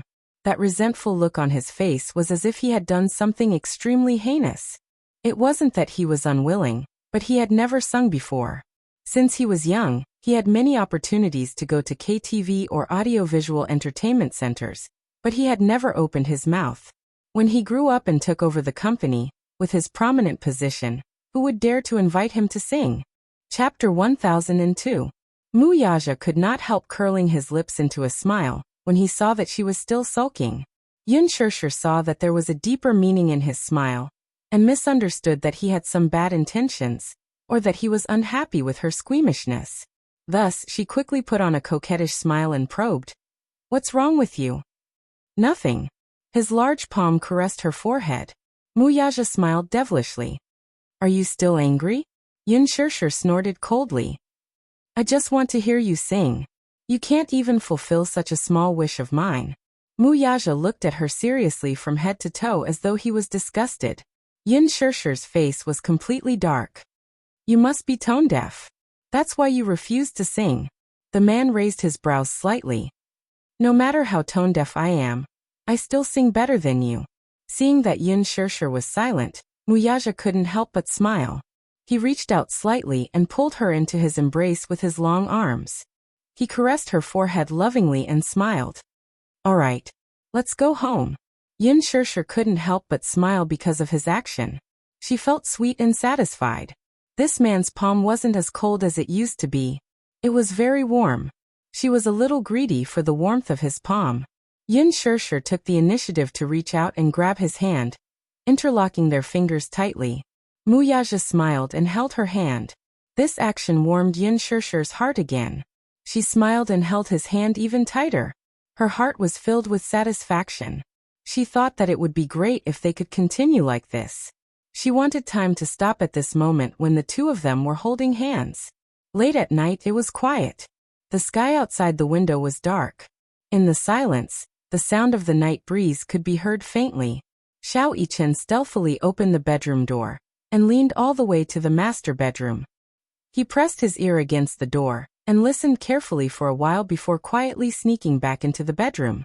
Yin Tianyu, in his casual attire, stood by the window with his hands in his trouser pockets. Xiao Yichen walked behind him and said with a smile, "Daddy and Mommy are already asleep." "Shoo." Yin Tianyu gave him a sidelong glance and signaled, "Go and lock the door." "Yes." Little Yichen locked the bedroom door from the inside. Yin Tianyu pulled open the floor-to-ceiling window, and the two lads jumped out of the room from the balcony. They then went around the backyard and left the villa. At the entrance of the villa, Li Hanlin's car was parked quietly. Li Hanlin was called over by Yin Tianyu in the middle of the night. He could not hide his tiredness and yawned a few times. Yin Tianyu opened the car door and sat in the back seat with Xiao Yichen. Coincidentally, the little lad caught Li Hanlin's yawn and could not help raising a brow. "Agent Li, are you not awake yet?" Yu Yu's voice was deep. Li Hanlin shuddered at his words. He immediately sat up straight and pretended to be energetic. "No. I'm still energetic." "That's good." Yu Yu snorted. Xiao Yichen added, "Don't drive when you're tired." Li Hanlin broke out in a cold sweat. These two lads knew a lot. "Director Yin, where are we going?" Li Hanlin turned his head and asked with a fawning look. Yin Tianyu leaned against the back of the seat elegantly with his arms crossed. With a cold expression he answered, "King Lin Bar."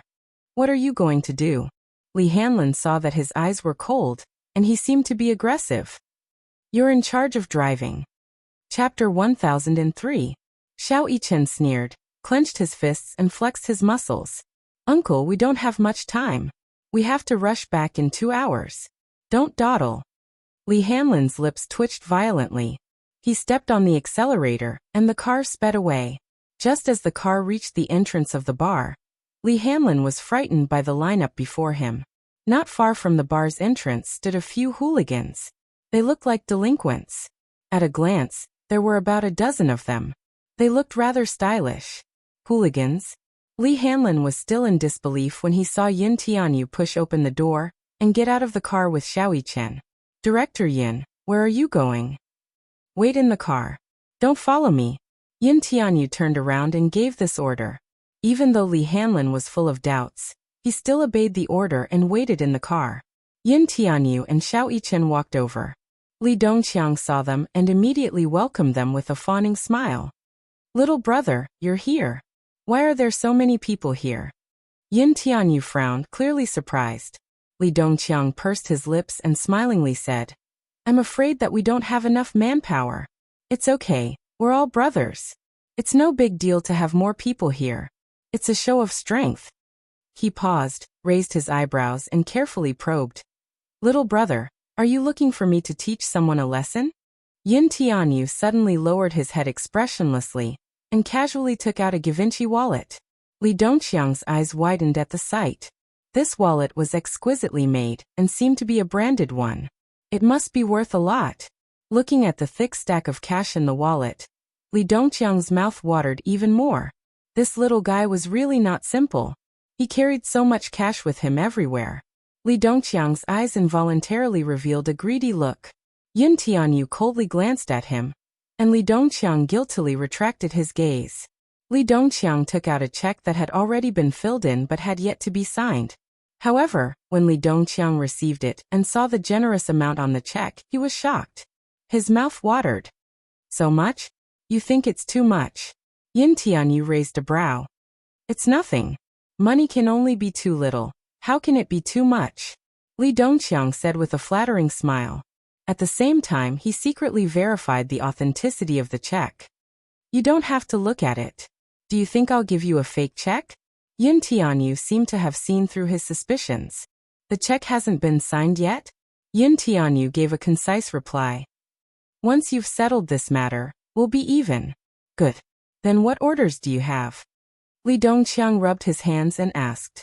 Yun Tianyu suddenly fished out a Sony DV from his backpack and tossed it to him. Li Dongqiang caught it and lowered his head to look at the DV in his hand. He was a little confused. This is... Cut the crap and listen to my instructions, he ordered. Li Dongqiang didn't dare to say anything. It was late at night. Some youths began to stagger out of the bar one after another. The unrestrained nightlife was over. It was time to return to the nest. Lu Jingtian was already dead drunk by the time she was helped out. Chapter 1004. Many of Yun Shishir's fans even meticulously watched every detail of the show, and made gifs of all the little tricks she had done to Yun Shishir, which went viral on Weibo. Following this, netizens began to denounce her with righteous indignation. Many of them even dug out her family background. As a newcomer who had just debuted, her acting skills had always been questioned. Ostracizing fellow actors and bullying newcomers, netizens dug up all kinds of things about her past. As such, the army of public opinion crushed her pitiful fan club overnight. No matter how the PR team behind her tried to clear her name, the netizens did not seem to buy it. Instead, they accused her of using Yun Shishir to hype herself up. Hype. She used Yun Shishir to hype herself up? She was really wronged in this regard. Indeed, artistes needed exposure. Many would even use scandals to hype themselves up. Lu Jingtian was different though. She had always been very concerned about her image in front of the public. Her team also intended to create an image of her as a pure starlet, trying their best to cover up her dark spots so that she could present a better side to the public. Unfortunately, she did not live up to expectations. Her scandals exploded on the internet one after another. It was simply one after another, too many to enumerate. Lu Jingtian has no acting skills to speak of. She's not even worthy of being called a vase. She's so ugly and unrecognizable. One look at her nose and eyes, and you can tell that she's based on a baby. The key is that she hasn't done the surgery yet. How can she compare to Shishir? She's quite scheming, huh? Doge. At the very least, vases are good-looking and exquisite. How can that ugly woman be called a vase? Don't insult a vase. Is it that exaggerated? I've seen the trailer for The Green Apple, and she looks pretty good in it. That's just makeup, okay? I saw her barefaced face in a candid photo taken at the airport. It's unspeakably ugly. She looks like an old woman without makeup. The reason why she can get so many resources when she debuted is because her father is a senior executive in Huanyu. This is a classic example of opening the back door. I heard that when Lu Jingtian debuted in the past, she wanted to tie her name to Gu Xingzi for publicity purposes. Gu Xingzi didn't even look at her. Nonsense. If Gu Xingzi and Lu Jingtian are tied together to create hype, it'll be so degrading. Gu Xingzi is wise. If Lu Jingtian uses him to create hype, he'll lose millions of fans. Auntie Lu, you're so ugly. On Weibo forums and Tieba, there were different versions of her scandal every day. In fact, there were plenty of actresses in the entertainment industry who were more scheming than her. They usually kept a low profile and carefully hid their flaws. Alas, this time, she could not avoid it because she was truly stupid. The Green Apple had not yet been released, but it had already gathered a large number of fans of the original novel. As the winter/summer couple, many fans of the original novel were very supportive of Gu Xingzi and Yun Shishir being a couple. Lu Jingtian had interfered and ostracized Yun Shishir on the show. Was she not inviting criticism for herself? Chapter 1005. As a result, she was in a bad mood these few days. She spent several nights at the bar, feeling dispirited. Her friend helped her to the door when she suddenly felt her insides churning. Pushing her friend away, she stumbled to the entrance of the alley and vomited while leaning against the wall. Her friend frowned. Accompanying this willful missy out for a drink was really a tough task. He walked to the intersection and hailed a taxi, but she was nowhere to be seen. He could not help but feel strange. When he reached the entrance of the alley, a fishy smell hit him in the face.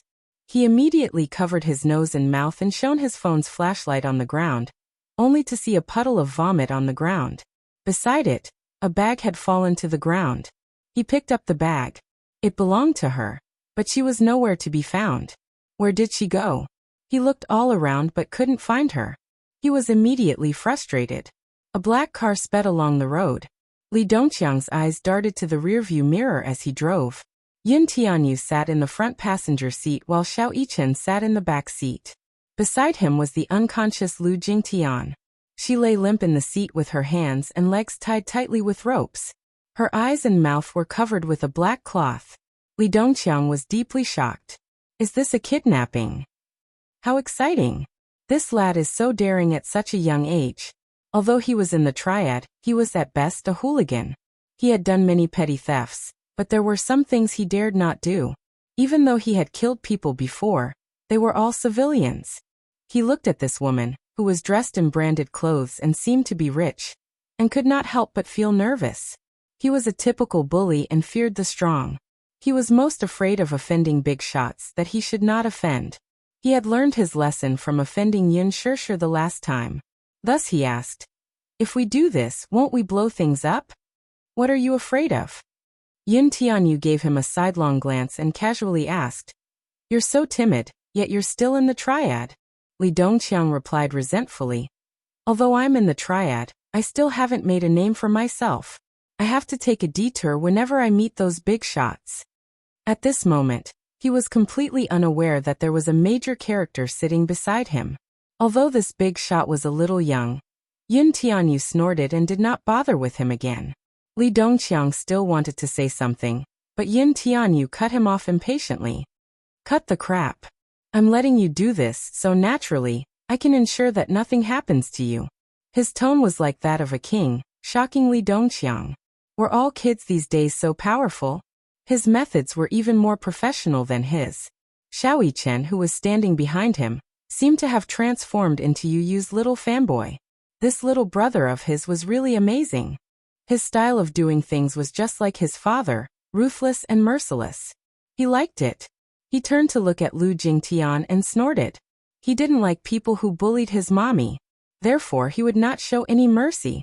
The car sped to a stop on East Street. Li Dongqiang, who was guarding a gambling den, alighted from the car and carried her into a small, dark room inside. As soon as he entered the room, Li Dongqiang threw him onto the bed. The bed was made of metal, and was very hard. Li Dongqiang did not go easy on her. With a toss and a bump, she woke up with a start. However, perhaps because she had drunk so much, she was still drunk and had yet to recover her senses. Chapter 1006. A basin of cold water was the first to splash on her. The piercing coldness made her more clear-headed, and she opened her eyes abruptly. The black cloth covering her eyes fell off. Her vision slowly overlapped and became clear again. The dark room was airtight, and only a weak chandelier was lit. Hence, she could not see clearly where she was at that moment. The chandelier was an ordinary chandelier. It swayed gently from time to time, causing the room to flicker with light and shadow.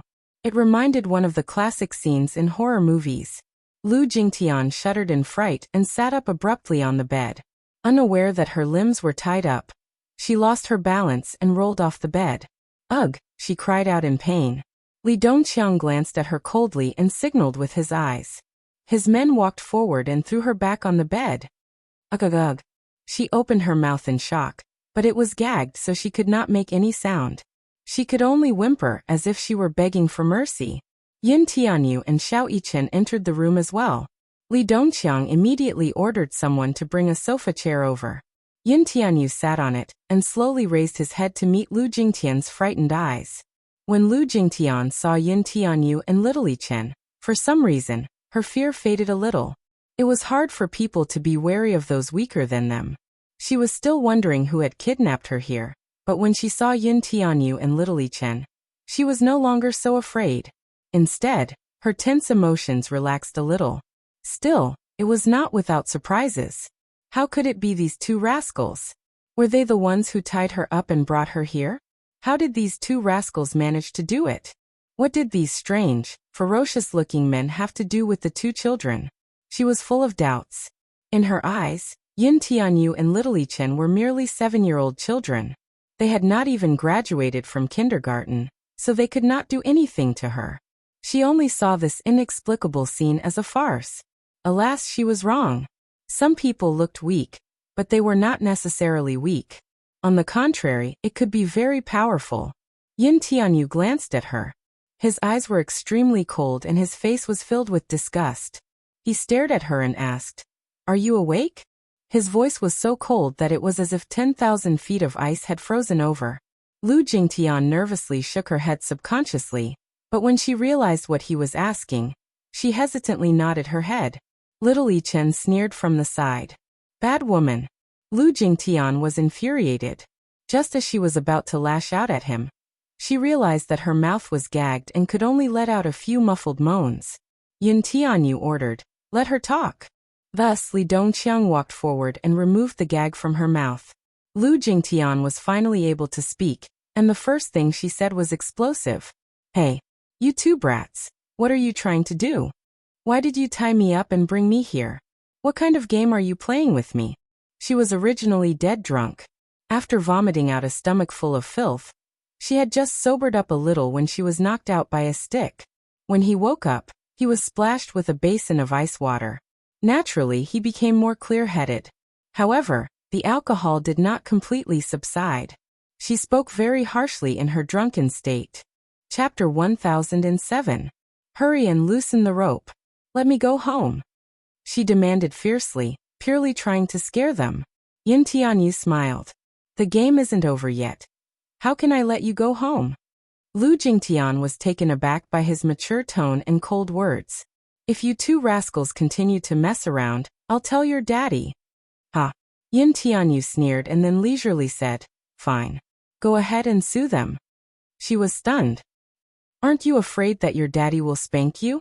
She clearly did not realize what was going on, so she was at a loss for a moment.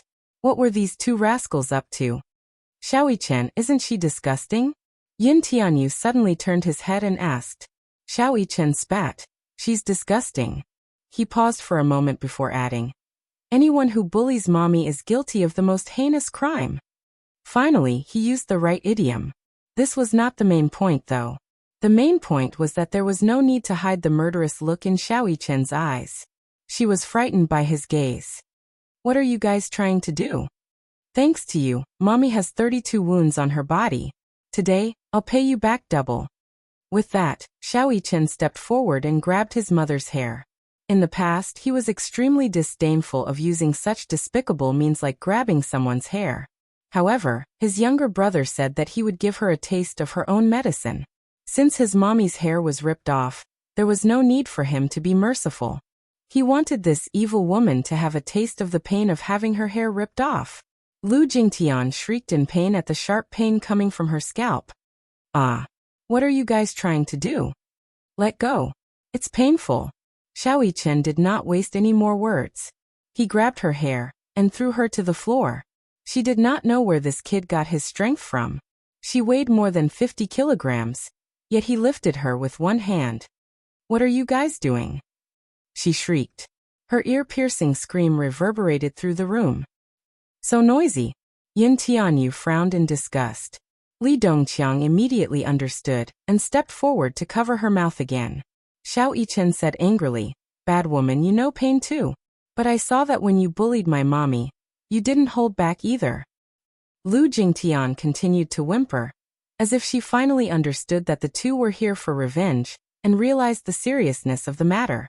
Xiaoyichen was about to make a move when he saw the woman's face, which was filled with fear and hatred, and suddenly felt awkward. He suddenly put down his fist and returned to Yu Yu's side with a gloomy expression. He pouted and looked unhappy. What's wrong? Yu Yu glanced at her. Disgusting. My hands are dirty, Xiaoyichen said with a frown. Besides, if I touch her, her bones will fall apart. These words were not wrong. Xiaoyichen's punch was equivalent to 80% of a grown man's strength. What kind of concept was that? If he punched her more than 20 times, she would surely have a few broken bones. Moreover, he was a man. It was rather ungentlemanly for a man to hit a woman. He was not like that Song Yunxi, who was ungentlemanly. Lu Jingtian inexplicably heaved a sigh of relief when Xiao Yichen stopped hitting her. Yin Tianyu glanced at Li Dongqiang and said, "You can go ahead."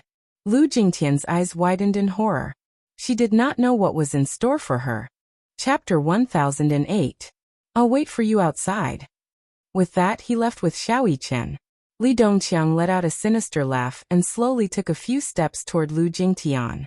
The fear in her heart increased exponentially.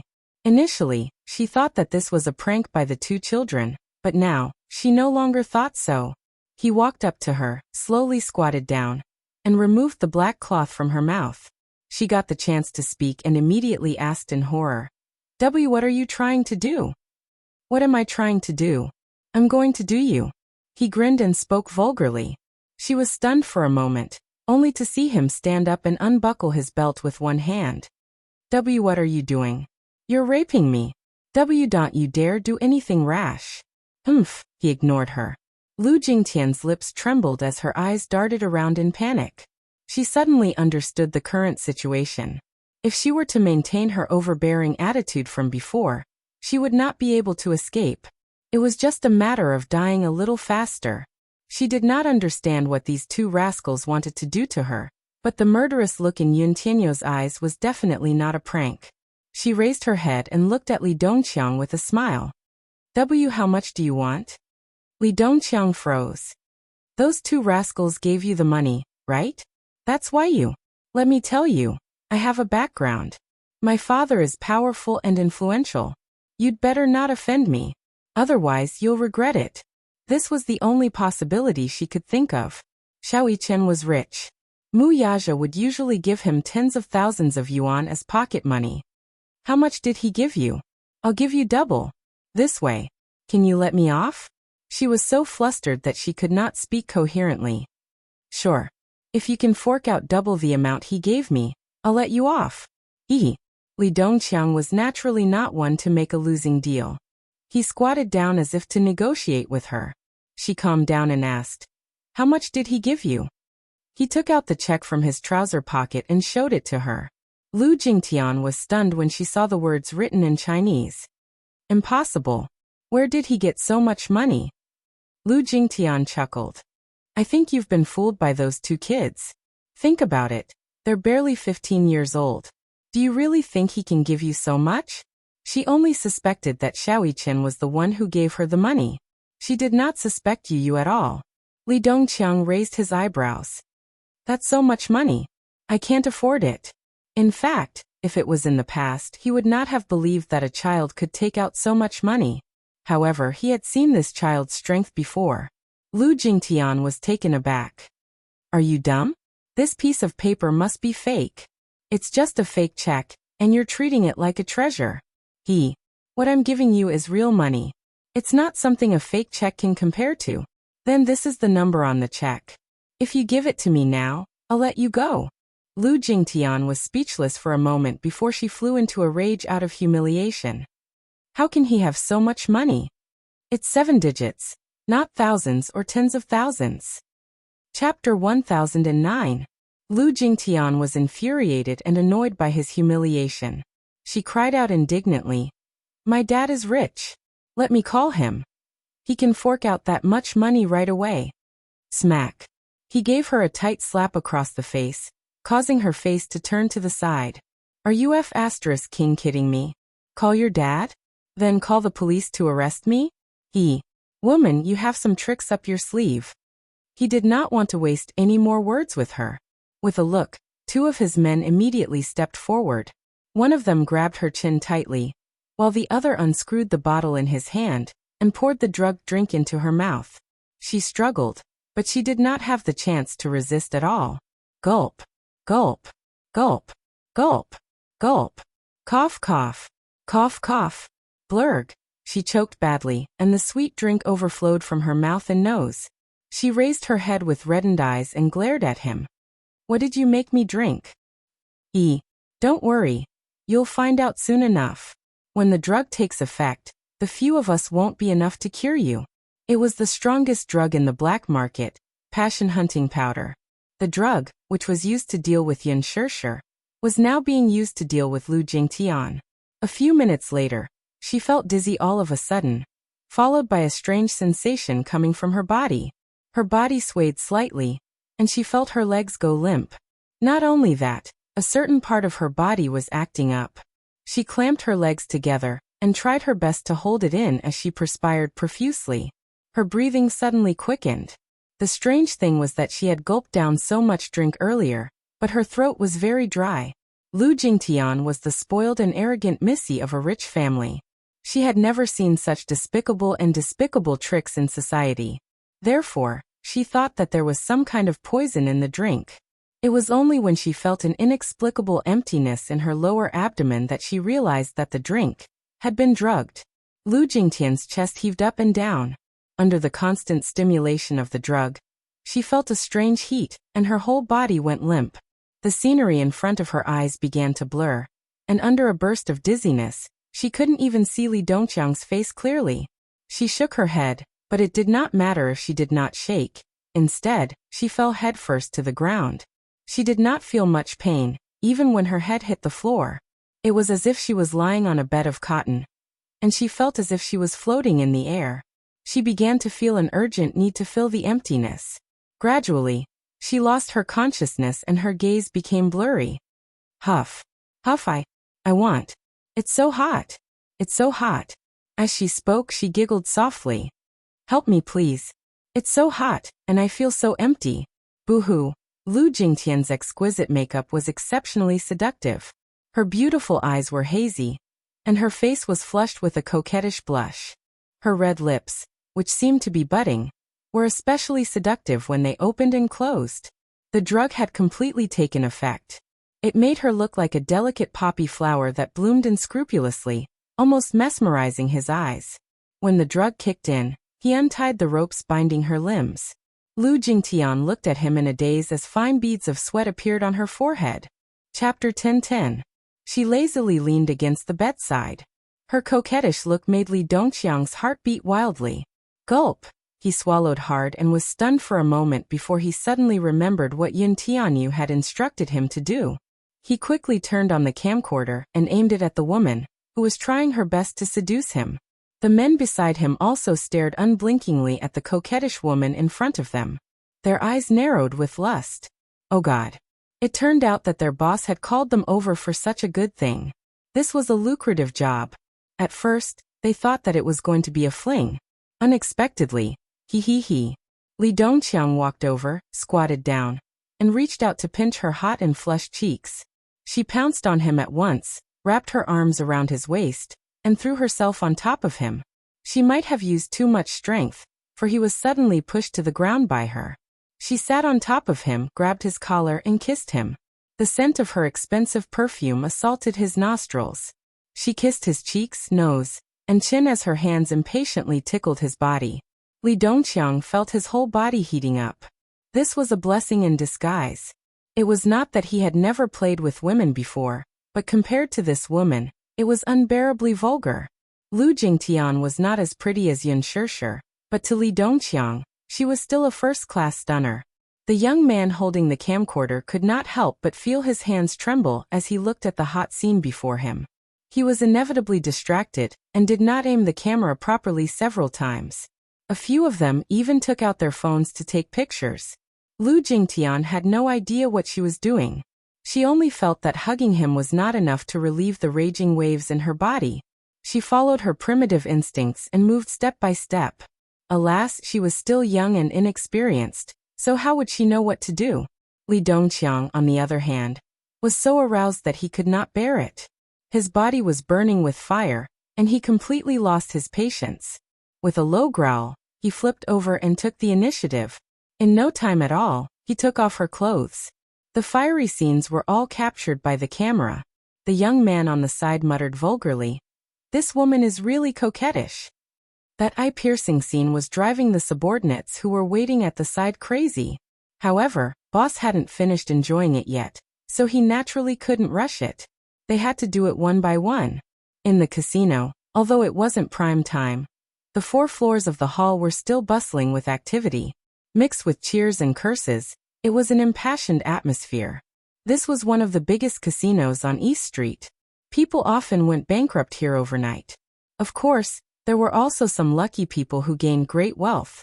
However, in a casino like this, there were very few lucky people.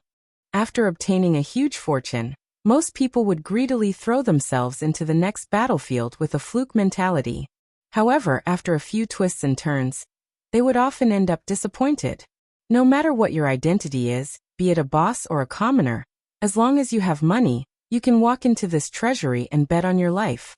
The casino was a unique cylindrical building. The ceiling and walls were classical and magnificent, just like a luxurious palace. Chapter 10:11.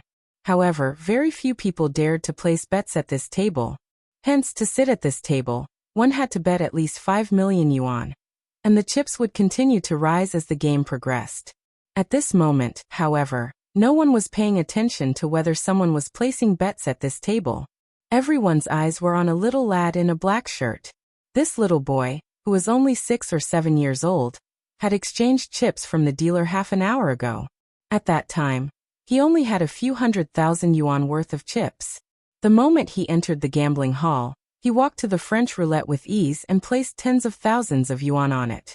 His nonchalant expression made it seem as if gambling, to him, was just a simple game.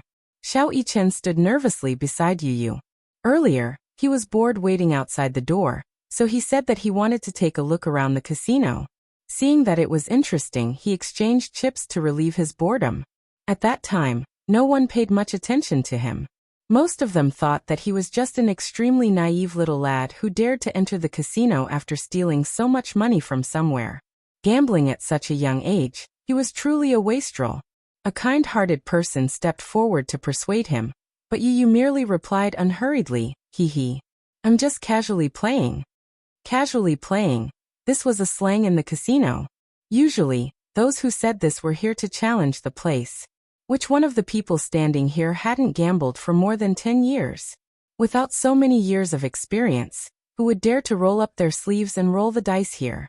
This little lad with a mere few 100,000 yuan, which was not even enough to open the table, dared to spout such arrogant words here. He was young and did not know the rules, yet he wanted to challenge the place? What a joke! Many people mocked and ridiculed him, but Yu merely crossed his arms and leaned lazily against the table. His lips curled into a devilish smile as he pushed all the chips to the table, making people feel guilty. Staking it all on one throw? The banker's eyes could not help but reveal a trace of contempt. The roulette spun once, and everyone turned pale with fright. Unexpectedly, Yu won the first round and earned a lot of money. Yu accepted the bet without a change in his expression. His face was still wearing a nonchalant smile. His expression was calm, and yet it was not a smile. He looked at the money he had won and shook his head helplessly. He said mildly, "I was just lucky." Under everyone's dumbfounded gaze, he immediately threw all his capital and the chips he won on the table, as if he was going to continue the game. The banker looked at him, and thought to himself that it was just a fluke. There was no reason for him to continue winning. Everyone placed their bets, and after a few rounds, Yu's chips became more and more impressive. In the beginning, the crowd looked down on him, but now they were all following him to place their bets. The fiery atmosphere in the gambling hall was a sharp contrast. Although he had won a lot of chips, the child's face was still calm. He only smiled and played with the chips in his hand. The banker's forehead was sweating, and he didn't dare to make a move. More and more gamblers followed behind Yu, but the banker still did not place his bet. Yu suddenly looked up.